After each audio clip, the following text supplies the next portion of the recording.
She called him and said she was outside, and he said, "Well, I'm working out right now," and she left it alone. I wouldn't have. I would have said, get off the treadmill or whatever it is that you're doing and come get these groceries. Now, you want to call, I don't categorize that as not masculine. I said that's pure laziness.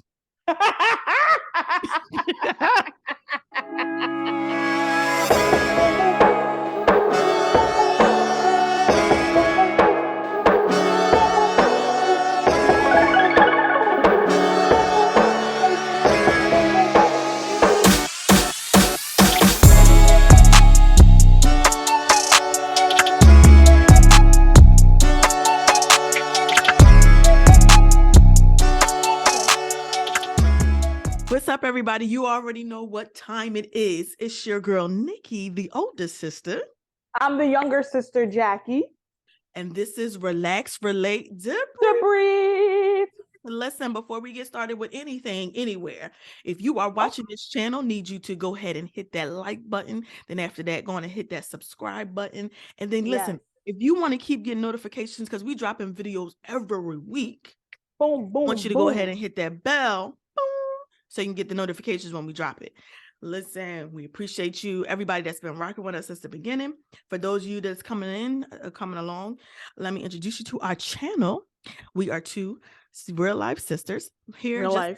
Real life sisters here to just talk about everyday life events. And right now we're currently reviewing Married at First Sight, but we'll be doing some other stuff too. But we've just been rocking with Married at First Sight for now. And they're currently on season 16. And this would be episode 14 that we have just watched. And we literally just watched it. I watched it today. And so listen, you don't have to watch the show to listen to us. All we're gonna do is just talk about what happened on the show and our thoughts to go along with it. And listen, we're gonna throw a few jokes in there about ourselves, some stories and things like that to make it all fun. This is a fun channel. We invite you to have fun with us. Listen, if you have something you want us to discuss or you want to add because you watched the show, make sure you drop something in the comments. I promise you we will shout you out, we'll read them and respond. With that being said, let's get into this most recent episode 16. 14, y'all. Excuse me. In this episode, we see that the couples go and they speak with one of the experts, who I think she was last week. And I would like to pause and say, I know we talked about Devon Franklin. Sorry, apparently he's a guest expert. Yeah, he'll be back next week. He'll be back next week for a guest spot. So I got a microphone y'all can see. I'm just trying to make sure it doesn't muffle on y'all. It doesn't. Huh? It doesn't. You're good. You're good. Sweep. We don't need all that. Yes, Devon Franklin will be back next week. Yes, he will be back next week. And I believe this expert that was on this week, I can't remember her name. Dr. Pia. She was on last week as well. Last season, excuse me, as well. Yeah. So they're talking with Dr. Pia about intimacy and how they are expressing intimacy in a relationship, whether they need help, or where they can improve it. And so we are going to start with our first couple, Jasmine and Eris. You go ahead and start us out. I would like to start by letting you all know I have a hair appointment tomorrow. So I am very happy about that. So we don't have to keep seeing slicked back mess anymore. Shout out to Carla. She was out of town and I cannot wait to get my hair done because I'm tired of this. So Jasmine and Eris, just y'all are family, so some things I just would like to share with you, okay? Make it known. Just in case y'all looking like, girl, I know. But so with Jasmine and Eris, I wrote down a couple of things, and I was reviewing my notes. Okay. And I was happy that Jasmine, when Dr. Pia came in and Dr. Pia's job, so to speak, appeared that she was coming in specifically to talk about intimacy, what level they're at with intimacy, and if they're at a level that seems like they should be further along, or if there's no intimacy, because there's several couples where there's no intimacy going on. She was trying to get them to understand why that barrier is there and make sure that it's not something rooted in more if it is there. Mm-hmm. So with Jasmine and Eris, Jasmine was honest. She let Dr. Pia know when Dr. Pia asked her was she satisfied. She said no. She said that Eris friend zoned her on the honeymoon. Mm-hmm. And I said, go, Jasmine, go. And she said that she didn't come on here to make a friend. She came on here to be married. And she's married, and she does not feel like her husband meets her, not just intimately. He doesn't meet her emotionally. He doesn't meet her anywhere in this marriage other than trying to be her friend. Mm-hmm. So she called that out, which I was happy that she did, because I just, as I've said week after week, I just think that Jasmine deserves somebody who's really in it for her. I think that she deserves somebody, she just deserves somebody better. Eris, one of the things that I thought was weird, and I don't know, maybe somebody can help me understand this, was I didn't understand how when she was asking about, Eris was saying that he felt like, you know, on our last, what is that? Our last thing, what is it that the experts exercise? Give them exercise. exercises. Yeah. The last exercise that Dr. Pepper gave us to do. Is her name Dr. Pepper? Yeah. Oh. Not slight amnesia. I mean, just all over the place. Boom, boom. So Dr. Pepper, he was like, oh, last exercise, like I sat there for 2 hours. I was opening up emotionally and blah, blah, blah, whatever. And she was like, so did you feel like, she said to Jasmine, so did you feel like you were opening up emotionally? And Jasmine was like, yeah, like basically I gave him what I could based off of what I know. And so when she kind of went in on, when Jasmine was telling Dr. Pia exactly where she stood and why she feels the way she feels, and she kind of went in on Eris, like, you friends on me, where this isn't a marriage, and I don't necessarily feel like emotionally safe, all of this stuff. Dr. Pia said to Eris, like, so how do you feel like hearing all of that? And he was like, actually, like, it was good to hear. And then Dr. Pia was like, okay, so you got to be like aggressive with him. That's what like turns him on. I was like, what? I didn't get that. I was so confused. I was like, what? I was like, you think that made him all of a sudden like her? Did you gather that? I don't think she meant that he all of a sudden liked her, but I guess she was trying to point out that that's his style. Like that's, you know, how you want to get a response out of him. You need to be aggressive, but I don't know that I believe that either, to be honest with you. It just felt like he was like, yeah, no. But I think that I was more upset that she didn't understand that Jasmine was saying that her husband has been telling her that he is not attracted to her. So why do you, I was like, where are you coming from? Are you not reading the notes? No, did she not read? I was like, I didn't understand that. Like, or read the room. It doesn't matter what turns him on. He doesn't like Jasmine. Mm-hmm. I don't know. That annoyed me because I was like, because then I just felt like it was somehow giving Jasmine this type of hope that is not applicable. NA. That's how I felt about that particular scene. I feel like Eris is still on the same wavelength of him. Just, you know, he's just going through the days to get to the end of the 8 weeks. He's not going to say yes to her at the end, and they're not going to stay married. And then when they were in their apartment, they had to they were cooking one night. They were making a HelloFresh meal.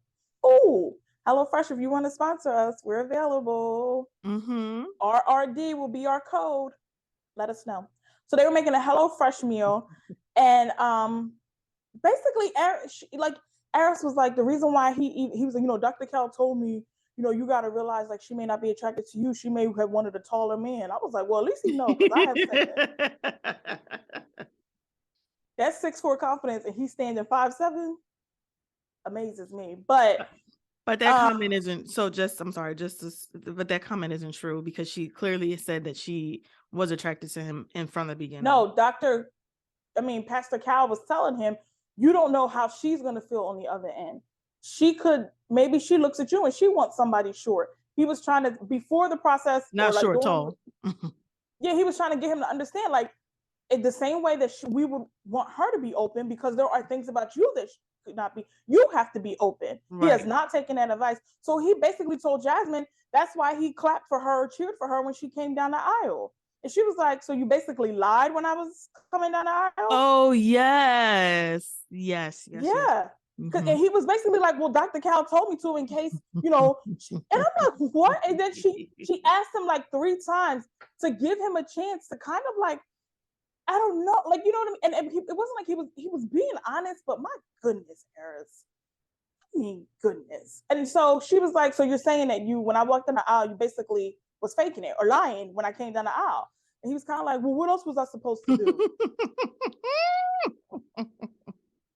I want Jasmine and Eris to each exit. I want one to go stage left and one to go stage right. Agreed. And that was basically what happened with them. And I'm to the point where I just want, like I just said, I want each of them to go ahead and exit. And even when she was talking to the girls, she started crying. Mm-hmm. And she was like, I'm just at my breaking point. Yeah, she was.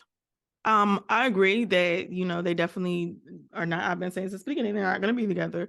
So to me, I think she should have been a lot more honest with Dr. Pia, because she knows she didn't open up. Like, I would have said, I was open up until I'm constantly being told that I'm not who he would pick. I'm not attractive and all these things that he wants to pick apart from me. So there's not no intimacy. There's not a friendship. There's not anything here. And as a matter of fact, I like to go ahead and dissolve. Like that's what I wanted her to do. If we're going to be honest about this thing, because, it couldn't have been me. I'd have been honest about it. I gave it a try. Dissolve it. Done. The dissolution of marriage. It's over. Come on. Dissolution. Do not let me have to get Eric Mays in this, okay? Point of order. If y'all don't know who Eric Mays is, y'all need to check him out. If you are not looking at Eric, if you are not getting Eric Mays clips on TikTok, I am so sorry for you. When hilarious. I tell you that I want somebody to get Eric Mays to run for president, I need in the White House. We need him, but I wanted her to be I wanted her to become 100% honest, just as she was vulnerable with those women. And it's not a vulnerability like, because I don't want him to see me cry. I want you to understand exactly what you have done. You have not made me feel comfortable. I've not opened up. She said, like, I started to put up a block. No, I have a complete block up. I don't trust anything that you say. I do not believe that you're genuine. Now you want to start saying you want to have these conversations. But like she said, we can sit there for 2 hours. I think you're just asking me questions just to fill time, not to get to know me. So at this point, I'm saying, come on, dissolve. It's done. It's over with. I'm not going to sit here and I'm going to keep pretending. I'm not going to get my feelings all upset about this. It was an experiment. We tried it. It's over. We're done. I'm not going to put any more effort, because she's not putting any effort into it anymore. No. At this point, we can see that there's no more effort that's being put into the situation. And while Eris is trying to play like he is trying to be a participant in the experiment, 2 weeks left to go, he's really, like he's just there literally for the experiment itself. So I feel like I did like, though, come on, when he said he called her sister and she had let him, her sister was like, first of all, it's your job to make her feel comfortable, whether you're uncomfortable or not. Like, you need to put some effort into it. And that would be me. Like, you're not going to call me and talk to me about my sister, and I already know what's been going on. I'm going to tell you some few things to help you out. Let me tell you something. Once Eric started talking to me the way he was talking to Eric, point of order. Point of order. I like the point of order. I'm Eric Mays in the Messiah. I'm like, because, like, no. Mm-mm. And just not. So, her sister was basically, letting him know, like, you've done some things that have not been optimal. You've not made my sister feel comfortable. You've not made her feel welcome. And, quite frankly, it's your responsibility to do that. Like, I get you have your own feelings that you're trying to deal with, but like, you have basically put yourself over her feelings. It's always been about what I'm just trying to, maintain, because I really don't find you attractive. And then he did, I don't know if you called it or peeped it or not, he said, well, there was other people that I wasn't initially attracted to, but that attraction grew. When did he say that? He said that. I don't know if he was saying it during a confession or like I think it was like a confession. I can forget that part because I wrote it down. I was like, that's Hold on. interesting. He said in the past there's been people that he was not He said attracted in to the upon past there like has been people that he was not physically attracted to initially, but the attraction grew. So then what did you really. do to get past the physical attraction? Yeah. I'm so I am now that statement I am very surprised to hear from Aris. So was I. So was I. Because where was that when this whole process was going? Where were you? Where were you? You know, you showed up with the same thing every week. You're not opening up. Okay, I get the first week you might be a little bit, I'm not really sure. Maybe even week 2, but by the third week, come on. You got to be talking a different story. Everybody you talked to, you had the same story. Even your friend was like, well, what are you going to do about it? Yeah, And you Aris did has been absolutely saying the nothing. same thing since since the honeymoon. Jasmine is so right. He friend zoned her on the honeymoon. You did. Every single episode, Aris has been saying the same thing about Jasmine. I don't like her and she likes me. So, like I've been saying since the beginning, we know that they're not going to make it. Hopefully next week they call it a quits. Hopefully because she seemed like she was at her wits' end as far with him, not really paying her any attention. Like, I'm not putting myself through this anymore. So we're going to go ahead and and I want be done. Jasmine to call it. I want Jasmine to call it. Absolutely. I really do. I agree. I'm like, Jasmine, come on, just call it. Just be like, no, I'm good. I'm good on Aris. I'm good on this. This is not an experiment that he wanted to do. I don't think he came here necessarily for the experiment. I think he would have participated better. I think he would have shown up better if it was somebody that was his type. I'm out. Right. I'm out. And I also want to say, I don't, why would you tell her that the Pastor Cal told you to do all of these things part one? So I only clap because he told me. Like, why would you say that? She's already in a position. Ooh, excuse me, calm down. She's already in the position of feeling like you don't like her. Now you are confirming that. I never did. Because Aris wants to be subtle. He's trying to be camera conscious, even though he's a jerk.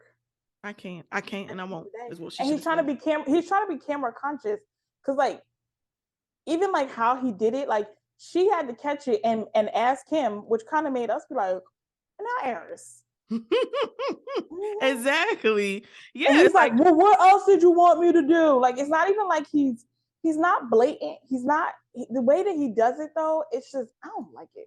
He didn't have to say it. Period. I don't like it. Yeah, you he could have didn't. kept it Correct. to yourself. You could have kept that to yourself. It didn't need to be said. So yeah. And I also don't like the fact that like at the end of the day, Aris, like I understand that you have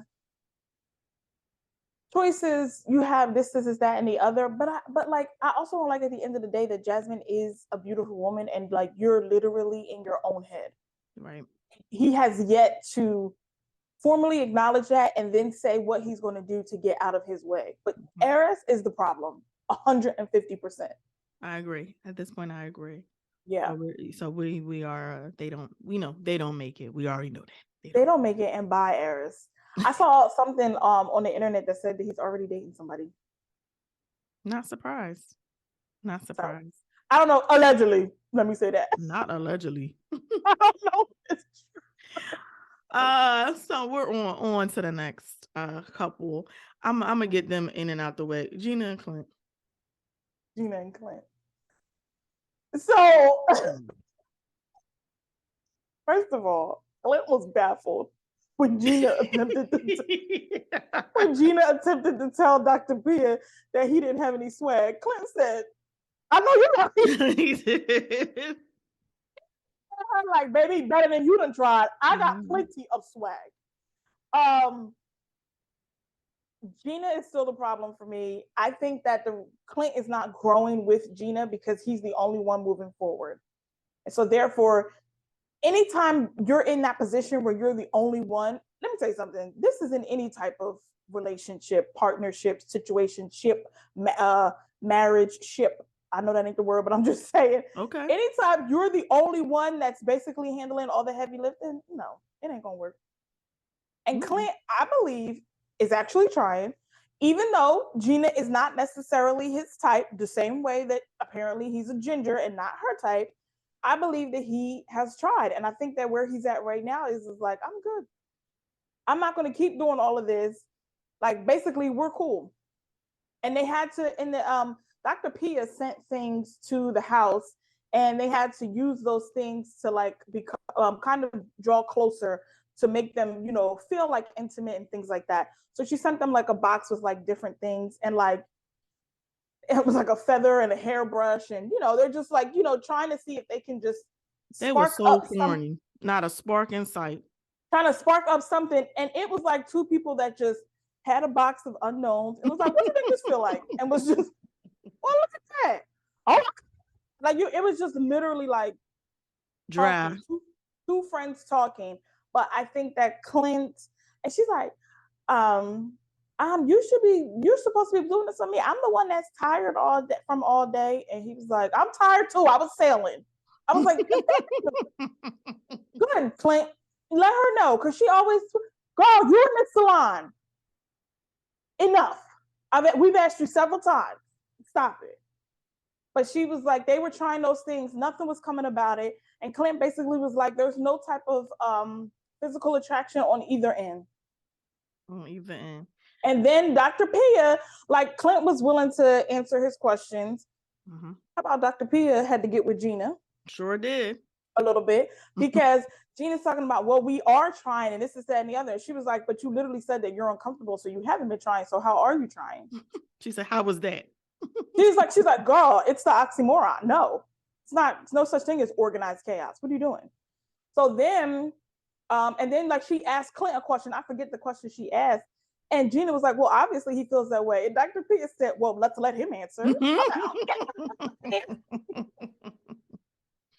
Shut it up, Gina. Shut it up. He was asking Clint.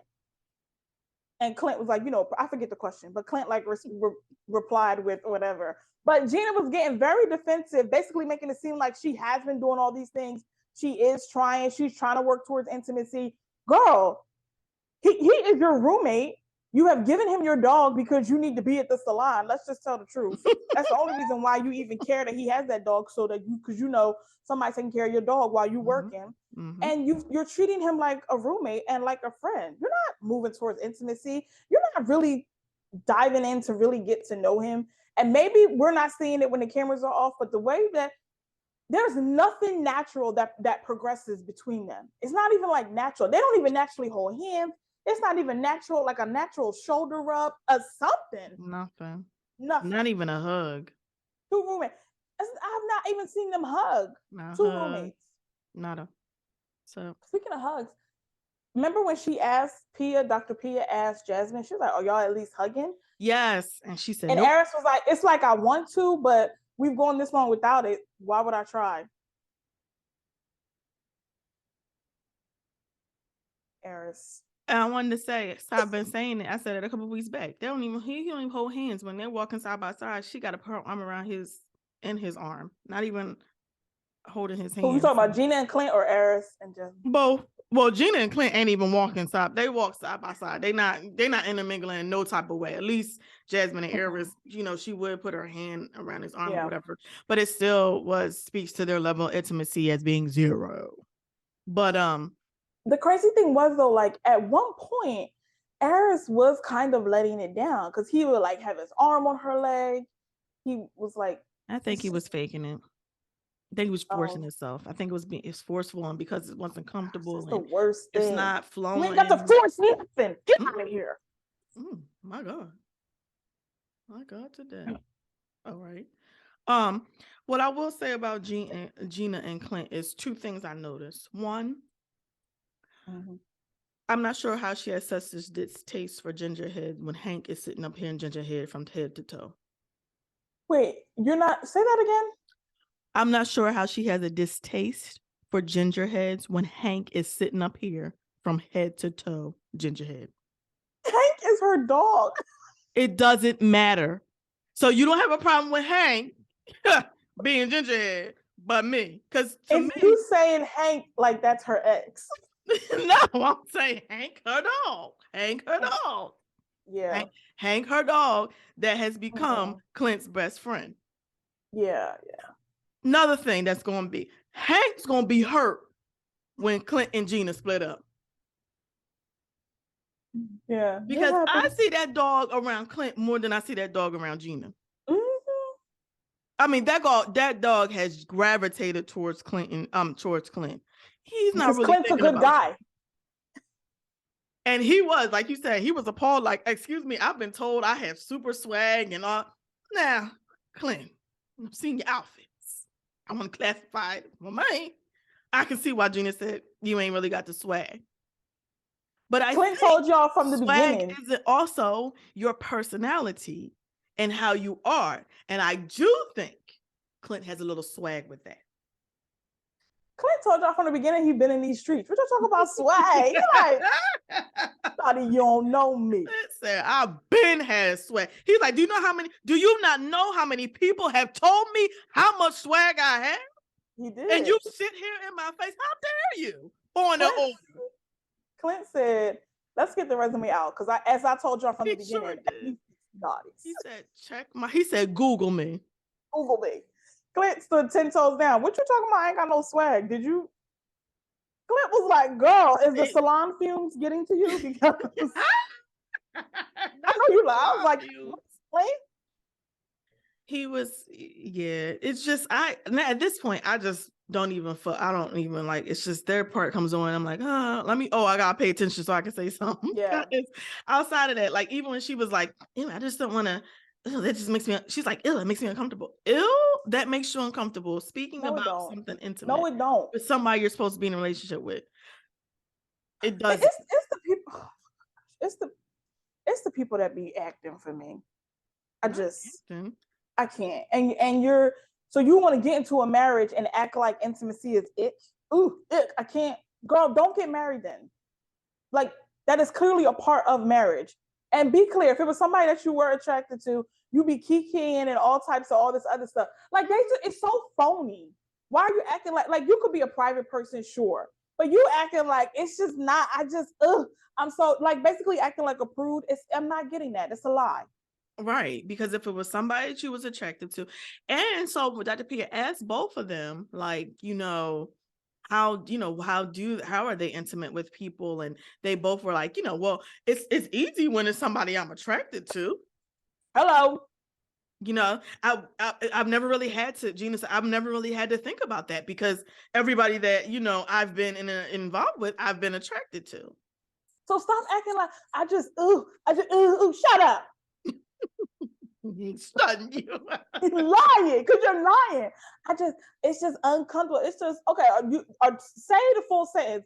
Is the cameras making you uncomfortable? Because everybody's not right out front talking like, like, that's my boo, and right. I'm happy about, like, even if she wasn't, some people are just generally private, but she was not. She was talking like she had a general problem. And I'm just like, that's not it. Say you're a private person. Say that, the cameras are kind of like, I don't really want to dive into it in the cameras. I feel like that's private between me and Clint. Talk like that, but acting like it's just like, it's just always something that's just towards me. And then in the same breath being like, any other time I don't have to think about it. I'm sure. Interesting. I'm sure, Gina, because that's natural. Oh, she got on my nerves. She always gets on my nerves, though. Nothing new. Go to the salon. I think she hangs out at the salon on purpose to let this experiment hurry up and go by. And I also think that when she gets defensive or she feels like they're kind of calling her out on something, she tries to go in on Clint. And that's what made her be like she always is like, well, he don't even be asking me questions. Well, he don't even have swag. Well, he don't even, like, she always tries to turn on him and go on him for what you're not doing. Let's go ahead and take accountability, Gingerhead. Well, as you guys know, you can tell, they're not going to make it. And I sleep on Gina.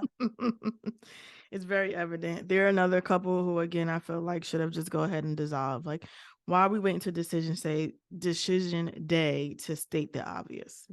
And she better not. McKinley slid in her DMs. If she's responded to McKinley over Clint, okay, Gina. Who said that? Remember, he said he slid in her. McKinley said he slid. He said. I don't know why I thought I'd be thinking McKinley is a woman. No. The name just throws me up. I'm like, why would she do that? Mac. Well, I think they call him Mac. You know what? Sometimes sometimes it's what it is, right? People are not honest in these situations. They say that they're like open. We said that from before. And then sometimes they really meet and attract and become attracted to opposite people. Like if McKinley was more of her type, then I could see why she would be responding to a DM and wanting to talk to him and whatever, even though she wasn't matched with him. So people amaze me with their type then. If McKinley's more her type, I'm amazed. not you. Because she talked as if she's used to dating members of the Backstreet Boys in their prime. Okay, because I'm going to say not right now. Not right now. Like in their prime. Or she's used to like, you know, several Calvin Klein models that haven't worked out. I don't know what these people be talking about. And what land, I don't know what these people be talking about and what land they in. Correct. Because if they in this land and they seeing what we seeing. If they in this land. What we saying? In the land of the living? No, ma'am. No, sir. Mm-hmm. You're not being truthful. You're not being honest. So they are not going to make it. No. Not at all. Not at all. All right, we're going to get into our next couple.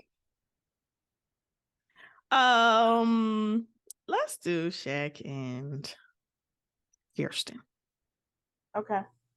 Go ahead. You want me to start? Mm-hmm.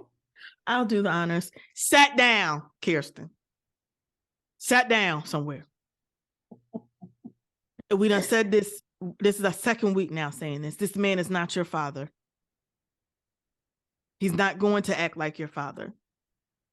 I'm not sure if he knows his father has communication, but that's who he's going to be like. His DNA and his genealogy comes from his biological father, not yours. Sat down somewhere and stop that. And then want to be baffled when he don't act like you think he should act. So I have to go to my notes on this one because I was writing down. Okay. Because I was like, wow. So your notes wasn't sat down? No. That was just a PSA. Okay. Sat down somewhere. Got to sit down. Okay. But I got to pull my notes up. Yeah. You said, I'm going to go to my notes on this one. I'm going to go to my notes on this one. Her definition of masculine is getting the job done.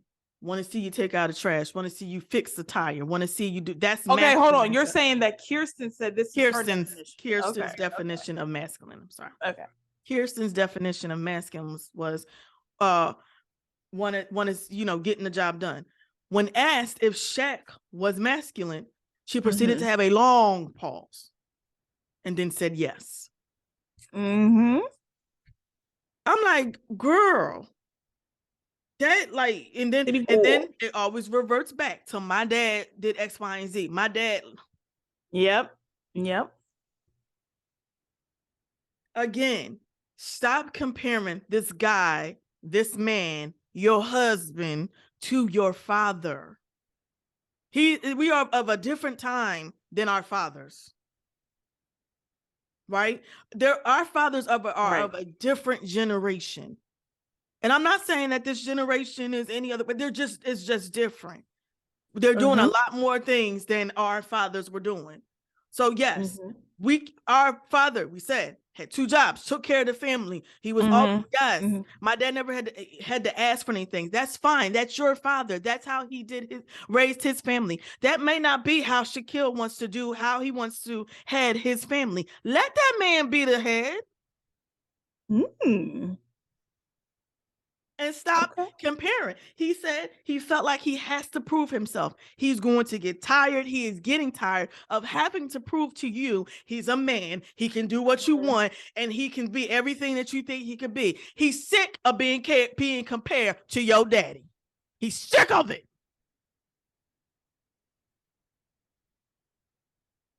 We'll take a 5-minute recess. I want order. Oh, that's an Eric Mays reference, y'all. Oh my God. Listen. That's how it seems. Like Dr. P is asking them about intimacy, and and then she gets shocked when Shaq says answers that she don't be like. Well, he'd be like, we struggle. Well, wait, why are you saying that? Because we do. We have our good times, but we also have our bad times. It was interesting when production asked him, was he happy? Would he say he was happy? He said, happy is a stretch. The producers asked him that. Producers asked him, was he happy in this marriage? And he said, happy is a stretch. It's a stretch. You know why? Because he's Shaq. Go ahead. I'm done. Because it's such I understand relationships, especially marriages, are work. But that's one thing. You work at it. And if you want it, you get up every day, you make a decision, you choose your spouse every day. Some days easier than others. The issue that Shaq is having is it is a daily struggle for him in the marriage. It is a struggle. And I don't know like who Kirsten is thinking that she is or thinking what she's getting, but it's not realistic. It's not realistic for the route that she took. If you wanted to be that specific and have a traditional, you wanted them to be like spaghetti. If that's what you really wanted, you should have never been on an experiment of getting married at first sight. Because 9 times out of 10, you're gonna get somebody that is a little bit more modern and not necessarily, like you said, is doing things differently, not going to be doing things exactly how your dad was doing them. The constant comparison, like, let's role reverse this. If all Shaq did was compare you to his mother, it would be a problem. Be annoyed. You would be like, I'm not your mom. Girl, it's the same thing. Stop. Do you think he said that behind cameras? What? Said what? I'm not your father. Yeah, because Shaq is nasty. Okay? Shaquille is nasty. When she was FaceTiming him, Shaquille is fed up. When she FaceTimed him and he was basically like, hey, it was given, today drained me. And by today, he mean Kirsten. Kirsten drains me. That's how he answered that FaceTime. Then she proceeded to say bye. He was like, all right, see you later. Hung up the phone. She calls him back and was like, I was trying to blow you a kiss. He was like, I didn't know you were trying to blow me a kiss. Now, Shaq is over. And he was looking like, and it doesn't matter. Bye. Because he hung up when she did the same. Like, we hung up at the same point. I don't know why she called him back to make that point. Kirsten. Well, because pause for a second. I would have called back too. Like, I know you lying. But like, I didn't feel like he hung up on her like as a problem. So like, why? Like, I can see if like you're trying, he like blatantly hangs up. But like y'all said bye and he hung up. The same thing happened the second time. Like verbatim. You keep saying bye, so he's hanging up, and then you want to blow a kiss after. He's like, struggle. He struggle. Hey, what would your daddy do? Because I'm sick of it. I think that Shaq is getting tired. I think that he has every right to be tired. And I'm trying to figure out who Kristen is, because I tell you what, who she has presented herself to be is the real her. And Kirsten thinks that she is some princess that should be pampered and taken care of.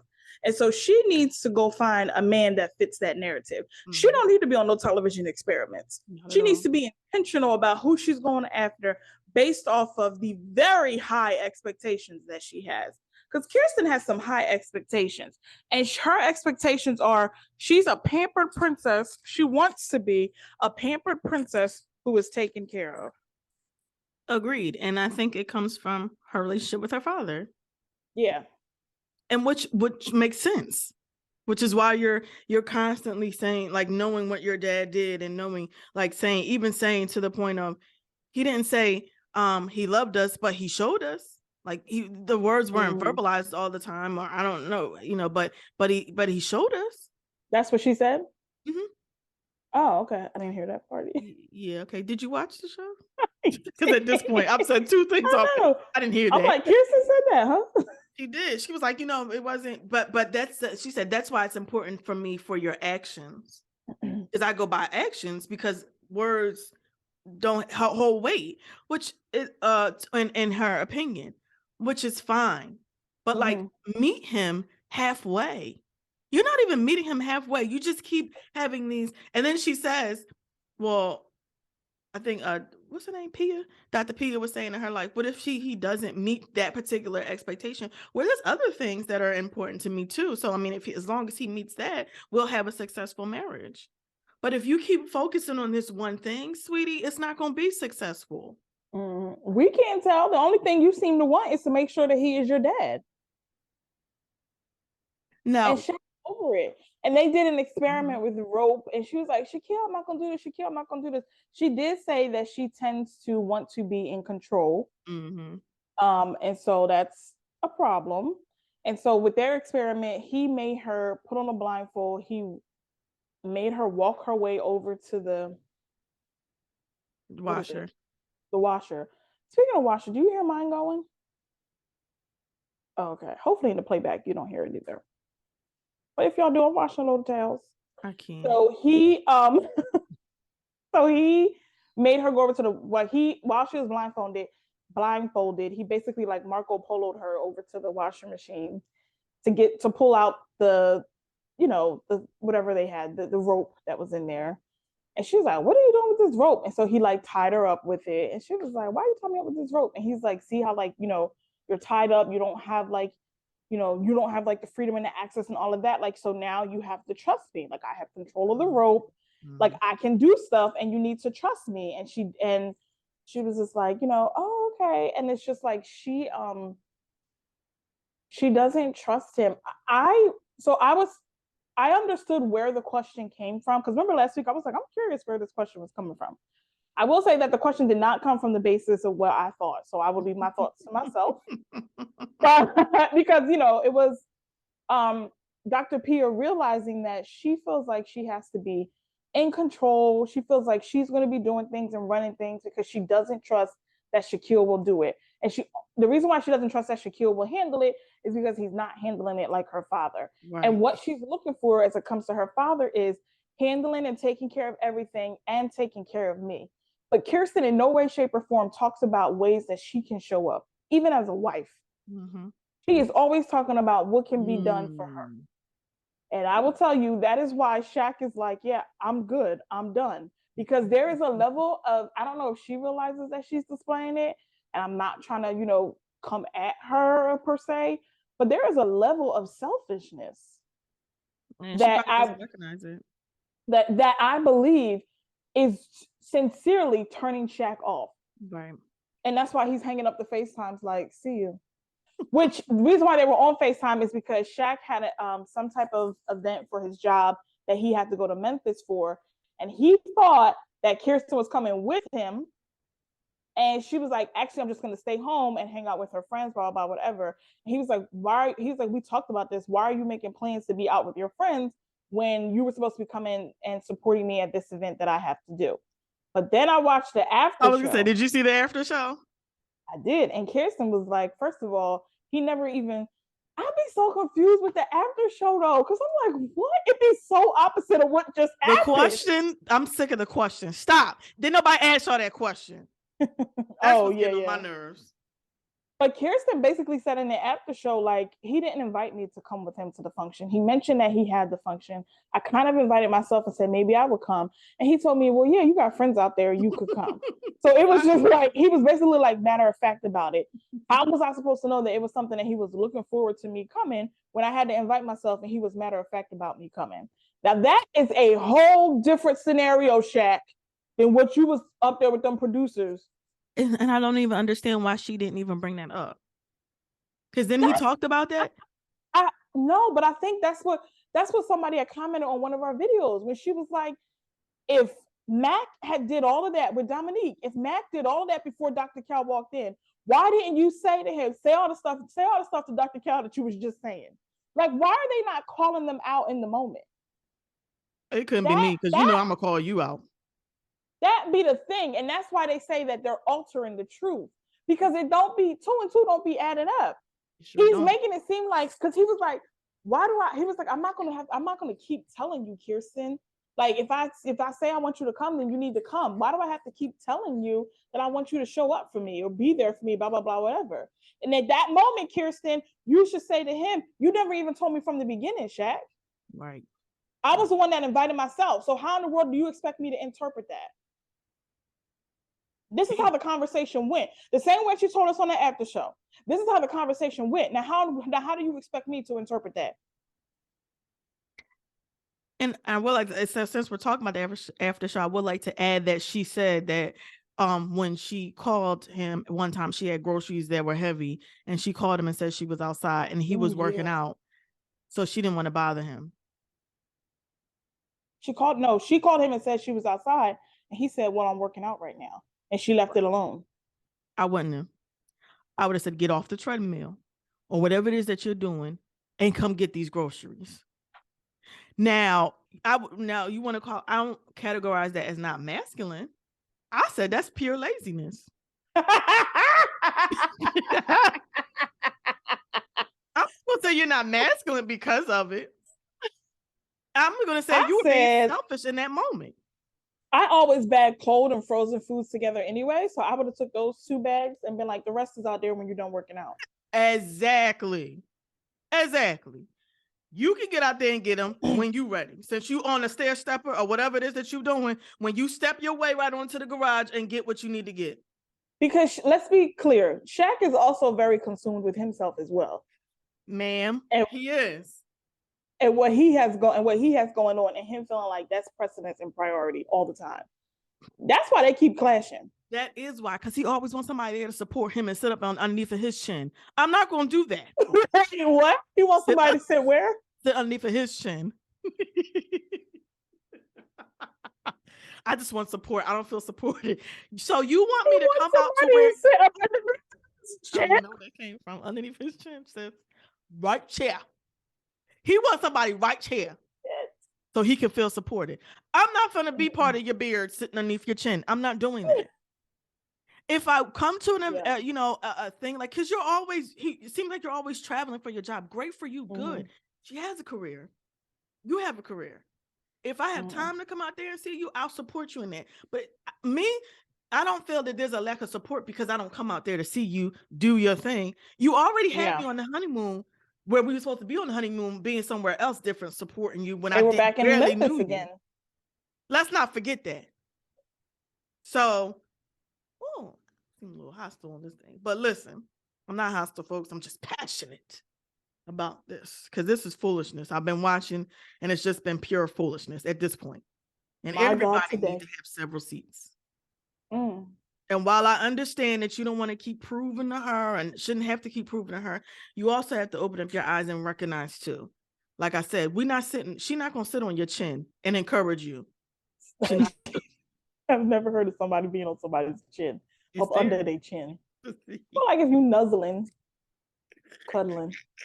But either way, that's not the only way she can show support by you going and me saying, hey, listen, and me checking in. Like and they said, I could have checked. She's like, I could have checked in, or we could have set time up, scheduled time prior to you going out to say, these are the times that we'll talk and get together. Cause I know your schedule is very busy. Those are the things. That's how you work on it. And that's how you support one another. So I do like that. Yeah, because if you're so busy, Shaq, then maybe you shouldn't have signed up for the experiment either. Well, and I bring yet another word from behind the ear. Come on. Because I just feel like and I said this last week, Shaquille, you have to know how to put on the role and put on the hat of husband in addition to everything that you're doing. And everything can't be you sleeping and falling all over the couch because you're just so exhausted and tired.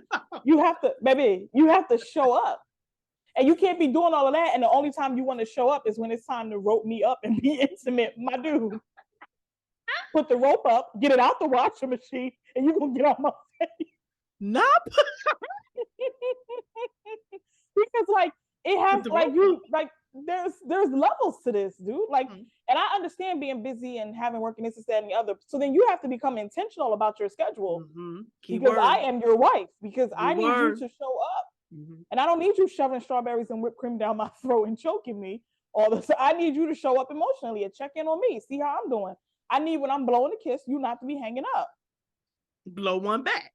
Or Make at me least I feel need, when I'm comfortable. calling you, for you to not seem like you're annoyed that I'm calling you. Like, bro, we got to figure out how to how to Balance this level. out. They have to figure out how to level this thing out. I still think, in the midst of it all, I still think that Shaq and Kirsten can make it, but they have to figure out how to level it out. They have to level themselves out, their expectations of each other, and then like how involved with themselves that they're in. They have to somehow level that.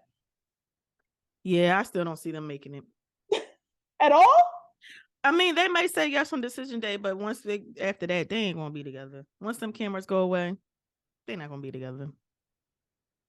Yeah. So. Well, because Shaq over there, like, just give me a reason. You just want a reason. But I think that, yes, I do think that they are going to say yes on decision day, though. I think that they're going to keep trying. I just don't know if they're going to how far they're going to make it. But I do think that they just have the potential to me. They do. I'm rooting for you, Kirsten and Shaq, but I could see where a lot of work needs to be done. I also see how ashy my hands are. I didn't know that. I can't. On to the Did you last see? and This is a final burn. This is a burn. couple. Our last couple. That a burn that, let's take accountability. Who's responsible for? I don't. Why are we talking about the last couple? My sister. I'm not responsible for no burn on your hand. On my finger. First of all. On your finger? Yeah. How so? When we were younger, we were attending a wedding. I asked my sister to help me curl my hair. She said no. And I was trying to do it and I couldn't really get in the back. And the whole curling iron, like, literally seared my finger. Same sister that told you not to step up on the dresser to reach the TV, wouldn't listen, and it fell on you. You think I got time to pay attention to you? The You TV think I got fell time on to me. no? I had blood coming out When my I head. tell you to stop and you turned around and went to sleep. You don't listen. No, I didn't want nobody knew I knew what happened. So I pretended. And this sister, I can't even get. We'll have shows outside of Married at First Sight, and I'll discuss to y'all some of my trauma. But this ashy burn is one of them. It ain't from me. So on to the next and last and final couple that we are reviewing for tonight. That is Chris and Nicole. Listen, we don't have much to say about them. They pretty much do the same thing over and over every episode.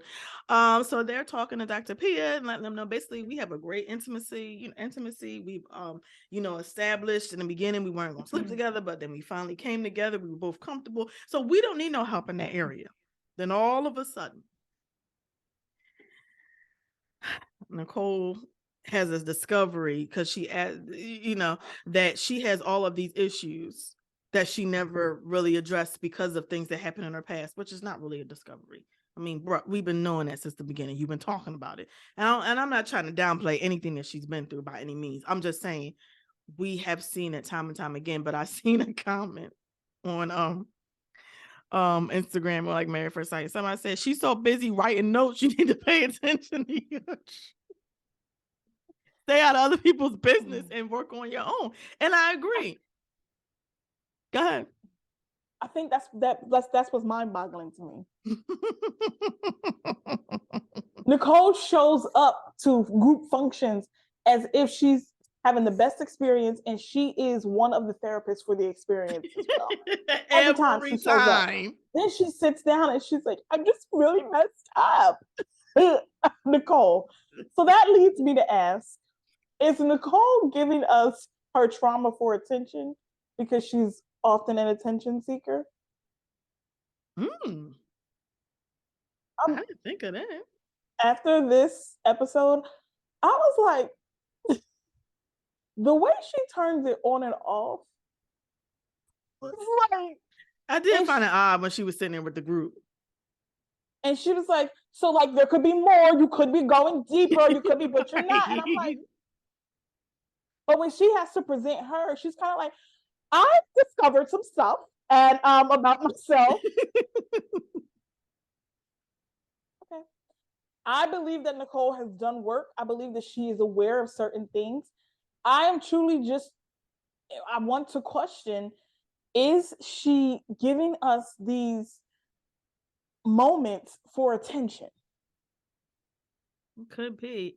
But Dr. P did call her out on keep talk down in herself. She was like, stop it. So she was like, yeah, I know it's me. I'm messed up. I know I'm not no good. Or she didn't say these words, but like all of the things, like all of a sudden it's like you're positive one minute, like you said, and the next minute it's like, I don't. So that leads me to believe she has not done the work.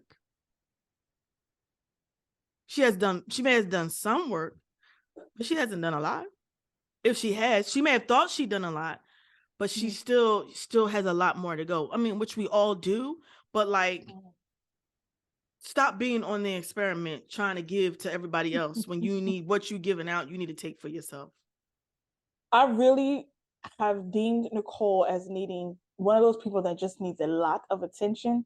Thus, that is a lot of work. And I want Chris to think about that. Right. She requires a lot. And constantly saying that Chris is being nice and he's just, I'm wondering if it's. What did she say to the girls? Because she was like, he'll be like, when you're ready, we can talk about it. She's like, honestly, don't make me talk about it. She was like, don't tell me when I'm ready. Make me talk about it. That's not his job. Girl, how old is she? In her 30s, early 30s. Nobody's twisting your arm, Nicole. She requires a lot. She does require a lot. She needs a lot of attention, and the more these episodes have gone on, the more I have realized Nicole requires a lot. Yeah. And if I was Chris, a little bit more than I have the capacity to give, because it's a lot. I mean, even like we said last week, what do you think about this? What do you think about that? And then she's looking for you to appease her. Right. Because if you weren't happy about it, that's going to go down into a spiral into a whole nother discussion. Mm-hmm. She requires a lot. And after this, when she sat down with Dr. P, it was like, I'm just realizing so much stuff. No, girl. She wants some attention, and she's requiring too much from me. She's requiring too much from me as a viewer. I can't. And she does want attention, and I don't see the balance. I don't see the balance in the relationship. Every time they sit down, it's about you. They watched the wedding video. You couldn't do nothing but talk about your makeup. How horrible it was. It's never about, but then when you get with the group, you want to talk about, yeah, he's too nice and he gotta ask me. Who in their right mind? It's the right way for somebody not to. I literally almost hate saying this because it sounds bad for me to even say this, but I want him to be like not so nice, That doesn't make sense. So the nice thing to do is when somebody's upset and clearly visibly upset is to say, when you're ready, let me talk about it. Unless you're a person that's while you're upset, you want to talk about it. But that's a part of getting to know each other. But out of respect for you, he's too nice because he says to you, you want him to force you to talk? Girl, no. We're adults.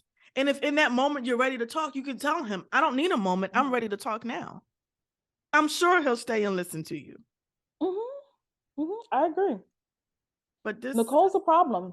She has, after this episode, she turned into a problem for me.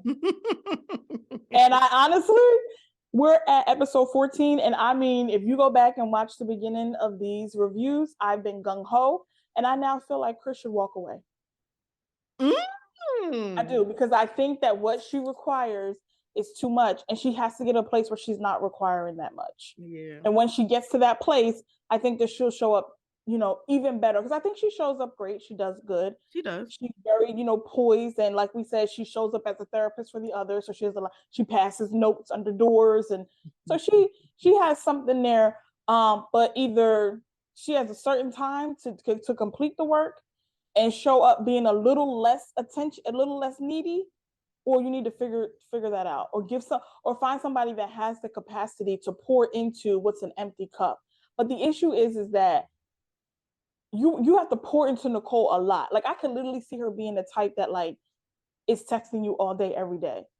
Like, you didn't see my TikTok? Girl, I'm working. Like she like every little thing, and it's too much. If he has not ignored you for 2 days straight, then it's not a problem. But if she gets ignored for 2 minutes, I believe it's a problem.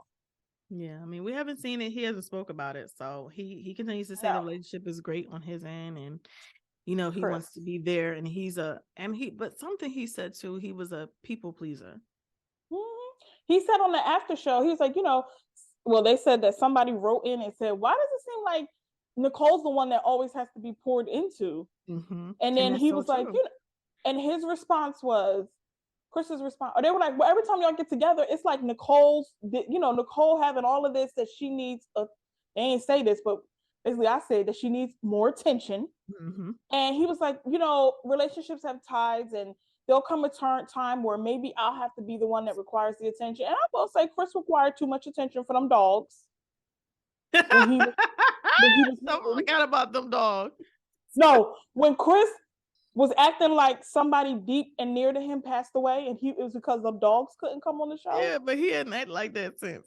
Yeah, he has not acted like that since. Now that in and of itself was a lot. And but she was he has there not for acted him. like that since. But she requires a lot. And I'm saying, if you do not have the capacity, speak up now. I think he does have the capacity. I just think that she, like I said, there needs to come a balance. I still think that they're gonna make it. I think if she continues to do the work and really does the work and focuses on herself, like she said she was gonna do, I'm gonna start focusing on myself. So that means when we see you show up in group exercises and group outings, you shouldn't be in everybody's business. We're gonna see how true you're gonna stick to your word as far as showing up for yourself, because showing up for yourself means that you really don't have energy or time for anybody else's anybody else's stuff, because I'm busy working on it. Mm-hmm. I think that they can, if they stick to that, they can make it and be successful, because like you just said, he was upset about them dogs, but she showed up for him in that. But then after that, we've just been hearing a bunch of him showing up for her. Oh, especially I like dinosaurs.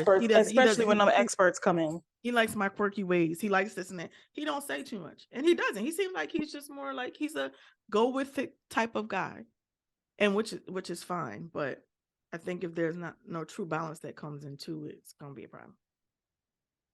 Yeah, I've decided that Chris should remove himself. And that's after this last episode. Okay. Well, that's a wrap on all of the couples. We have 2 more weeks, and then we're going to be at decision day. So we're going to see which couples actually make it to decision day. Ugh. And stay together and say yes on the decision day. We have a insight as to who is not saying yes, because can't nobody hold water no more. Eris dating. Allegedly, right. But thank y'all for hanging in there with us. Listen, have you watched Love is Blind, the new one? No. Okay, please watch it. Let me say this about the new Love is Blind, specifically about, what is the boy's name? Brett. I want to say Brent, but I think it's Brett. There is hope. And I think her name is Brittany. I think they're Brett and Brittany. Let me just say this. Watch it, and there is hope. And we will need to discuss it. The other thing is that since we're coming up on the end of Married at First Sight, I wanted to just encourage you that are watching to please comment some fun things that we can cover on topics. What are you doing? Please. You like my please face? Please. What's concerning? No, that means like, let us know. That's interesting.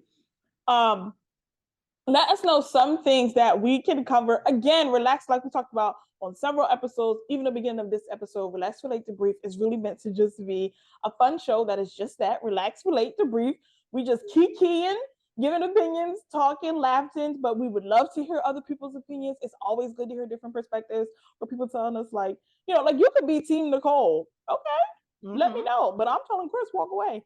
So let us know definitely some topics that we can discuss, some other shows that you're watching, things like that, just so that we can just kind of chime in. Other than that, we're going to start moving into just hot topics and things that are popular and going on in, the, what is it? I don't want to say the fictional world today. Like the world today, the Twitter world, the social media world, all of that stuff, just for fun, all in fun and all in love conversation. But we would love to hear some of your advice, your questions, things like that. So please do not hesitate to share that with us after you have subscribed. I was going to say, make sure you subscribe. Once you subscribe, please have at it. We're excited. We would love to answer questions and all of that. After you subscribe and after you let us know what topics you would like to hear about, make sure that you also are sharing the channel. Share with your friends and family so that we can help Relax, Relate, Debrief, grow. You can follow us on all of our social medias. I'm Jackie at Living, Learning, Lifestyle on Instagram and TikTok. I am Nicky D81 at Instagram. And we do insert our handles so that you know the proper spelling and you can get to following. So we are super excited to continue this journey. Thank you guys so much for tuning in. We will see you all next week. Bye. Bye. Hey. And my hair gonna be done.